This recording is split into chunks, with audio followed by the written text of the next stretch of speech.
imagine for a moment that you decided to invest money now and you bought a farm.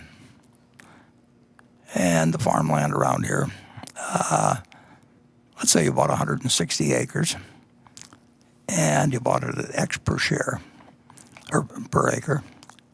And the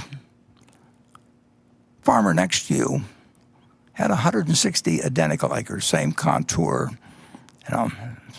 same quality of soil quality. So it was identical. And that farmer next door to you was a very peculiar character, because every day that farmer with the identical farm said, "I'll sell you my farm, or I'll buy your farm at a certain price," which he would name. Now, that's a very obliging neighbor. I mean, that's got to be a plus to have a fellow like that with the next farm. You don't get that with farms. You get it with stocks. If you own 100 shares of General Motors, on Monday morning, somebody will buy your 100 shares or sell you another 100 shares at exactly the same price, and that goes on 5 days a week. But just imagine if you had a farmer doing that. When you bought the farm, you looked to what the farm would produce. That was what went through your mind. You were saying to yourself, "I'm paying X dollars per acre. I think I'll get so many bushels of corn or soybeans on average. Some years good, some years bad. Some years the price will be good, some years the price will be bad, etc." But you think about the potential of the farm. And now you get this idiot that buys a farm next to you, and on top of that, he's sort of a manic depressive and drinks, maybe smokes a little pot. So his numbers just go all over the place. Now, the only thing you have to do is to remember that this guy next door is there to serve you and not to instruct you. You bought the farm because you thought the farm was had the potential. You don't really need a quote on it. If you bought in with John D. Rockefeller or Andrew Carnegie, and there were never any quotes. Well, there were quotes later on, but basically, you bought into the business, and that's what you're doing when you buy stocks. But you get this added advantage that you do have this neighbor who you're not obliged to listen to at all, who is going to give you a price every day, and he's going to have his ups and downs, and maybe he'll name a silly price that he'll buy at, in which case you sell if you want to, or maybe he'll name a very low price and you'll buy his farm from him. But you don't have to, and you don't want to put yourself in a position to where you have to. So stocks have this enormous inherent advantage of people yelling out prices all the time to you, and many people turn that into a disadvantage. And of course, many people can profit in one way or another from telling you that they can tell you what this farmer is going to yell out tomorrow or next, your neighboring farmer is going to yell out tomorrow or next week or next month. There's huge money in it.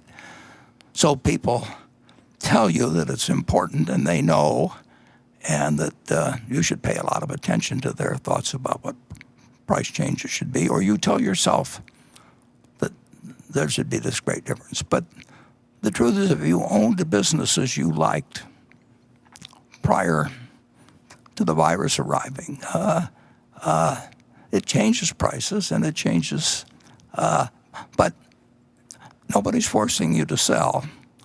And if you really like the business and you like the management you're in with, and the business hasn't fundamentally changed, and I'll get to that a little when I report on Berkshire, which I will soon, I promise.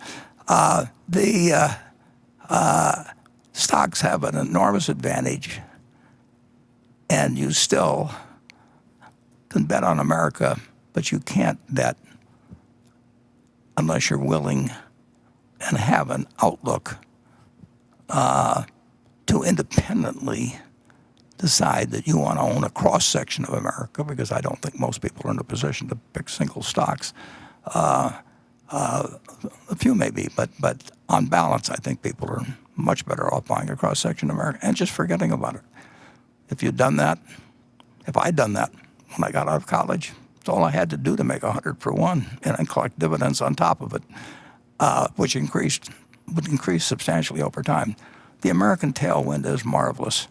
American business represents, and it's going to have interruptions, and you're not going to foresee the interruptions, and you do not want to get yourself in a position where those interruptions can affect you, either because you're leveraged or because you're psychologically unable to handle looking at a bunch of numbers. If you really had a farm and you had this neighbor, and one day he offered you $2,000 an acre, and the next day he offers you $1,200 an acre, and maybe the day after that he offers you $800 an acre, are you really going to feel that at $2,000 an acre, when you had evaluated what the farm would produce, are you going to let this guy drive you into thinking I better sell because his number keeps coming in lower all the time? It's a very, very, very important matter to bring the right psychological approach to owning common stocks. But I will tell you, if you bet on America and sustain that position for decades, you're going to do better than, in my view, far better than owning Treasury securities, or far better than following people who tell you that what the farmer's going to yell out next. There's huge amounts of money that people pay for advice they really don't need. Hey investors, Zach Guzman here. Are you interested in learning more about the markets and getting the latest financial news? Well, then click right here to subscribe to our Yahoo Finance YouTube channel. Get the latest up-to-the-minute market analysis, big interviews in the world of finance, and information on how to manage your money every day wherever you are.